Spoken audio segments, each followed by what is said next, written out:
production like that out of Brandon and out of Kuminga, what does that do to the ceiling of this team? I mean, we'll find out. We love seeing those guys, play confidently, make plays, shoot the ball, be aggressive, have a presence on defense.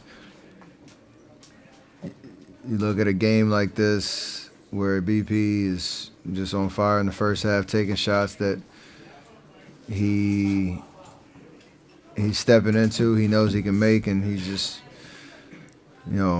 making his presence felt. JK was so decisive on both ends. When he had a lane, he took it to the basket. If he didn't, he was moving it. Open guy. So that's our offense. It's our whole team. Jimmy's done a great job elevating our whole team, but I think he's instilled confidence in all those guys to just be themselves. What were some things that you liked the most about this trip? I mean, we got some wins. It was a rough start. Who we go, 4-2? 4-2, yeah. Obviously rough start. The first two, close out the rest of these games. I think we got better each game, and took advantage of opportunities to give ourselves a good chance down the stretch to. I don't know how far we can climb, but just to, we just want to guarantee a playoff series, and we got work to do, but we're in good shape.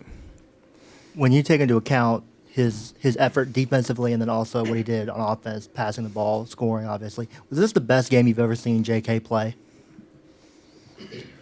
I think we need to kind of just let this guy play basketball. We don't have to have a declaration after every game. We don't have to be in a situation where we're judging every minute he's out there. I understand he's the next in line to, come into his own as an NBA player. But, God, I wish my fourth year was it the greatest game ever? Was it a bad game ever? How was his rotation? Like, he's figuring it out. If we're going to win at the highest level, he has to be a part of it. So keep doing what he's doing.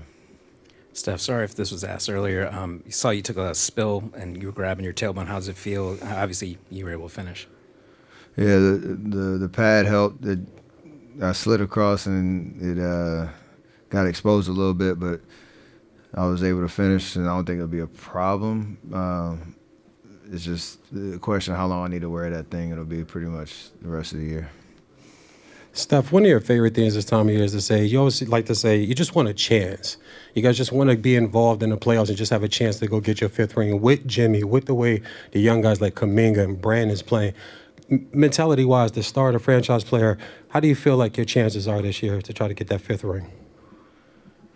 Step one is get a playoff series. Step two is to try to win 4 games and then figure it out from there. So where we were 2 months ago, 11th seed, and really struggling to find an identity, that's where that kind of comment comes out, because, the way that we're playing right now is reflective of what Jimmy's brought to us, but to the question of, BP, Moses, JK, Looney, Gee, Buddy, everybody, QP who's in the rotation and really helping us. All those guys are understanding what winning basketball is and how it doesn't matter what it looks like, just compete, have confidence when you're out there on the floor. And I think we've understood with a shorter rotation and more consistent rotation that we, how the pieces fit. So it's, again, a lot of work to do, but I like where we're at right now. Hey, Steph, after the trade went down, besides just relying on your guys' talent, what do you think you and Jimmy did to make the chemistry as good as it can be? I wish I had something sexier to tell you other than we just play basketball. It wasn't really hard. Styles are very complementary. It's interesting, you learn somebody who you watched from afar, played against for a long time. You understand why they've won and how they've elevated teams everywhere they've been. It doesn't matter what the stat sheet looks like. He's such a connector and has an amazing presence on both ends of the floor, makes the right play. And the vibe of what our team is right now is not what he's done. Not only what he's done for me, Draymond, in terms of superstar doing what he does, but he's elevated everybody else, and that's a big deal. Steph, what's one thing that you've kind of learned since being teammates with Jimmy, and also whether it's on or off the court, and then also how have you seen him affect the identity of the team, as you kind of mentioned earlier? I know he's had a wild year, how it started and where it is now, but when he's, as he said, got his joy, and when he's playing motivated basketball, he's a dog. And that point of it, it can look a lot of different ways from game to game. I mean, it's just a matter of what it takes to win. And I think he's so comfortable in that space, and it's been fun, just trying to figure it out on the fly. This is, the trade just increases the sense of urgency, and it also has been great watching, just the chemistry off the court, and we're all so different, but we have a good time. I'm not sure. Steph, back here. So basketball careers are finite, and with you having the outburst in Memphis and then tonight, what does that The what? the outbursts that you had, like the 52-point Oh, outburst? my bad. Yeah. I All heard something good. different. My bad. Keep going. All good. But when it comes to those kind of games, what does that tell you about yourself? Does it tell you I can keep going for another 4 or 5 years, maybe even 10? Or is it just one of those things where you're just living in the moment and just kind of taking it as it comes? B. The second part. That is how I live, for sure. Just enjoying myself.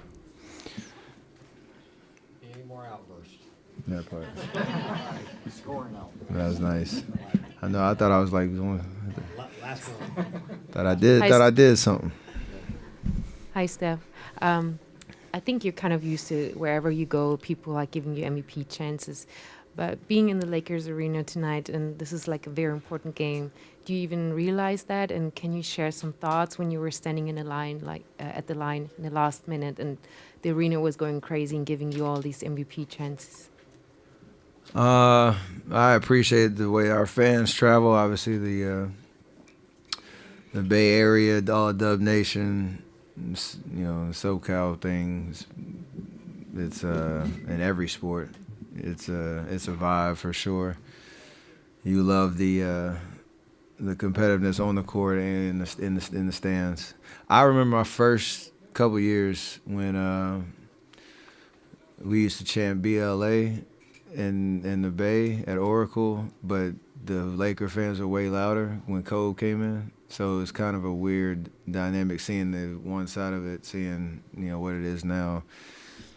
It's sports. It's fun. We embrace it all. NBA basketball is not that common. I mean, I'm from Germany. In Europe, it's very common in soccer games that you have these two sides.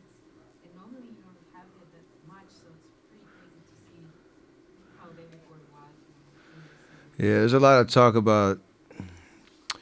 I don't know how deep you want to get into it, but fan engagement, viewership in the league, and all that type of stuff. Like when you get in an arena like this, basketball's in a very good place because of that. So I love playing. I love the atmosphere. Watching this game tonight, hopefully it was entertaining across the board. Like basketball's in a really good place. Terrific. Thank you.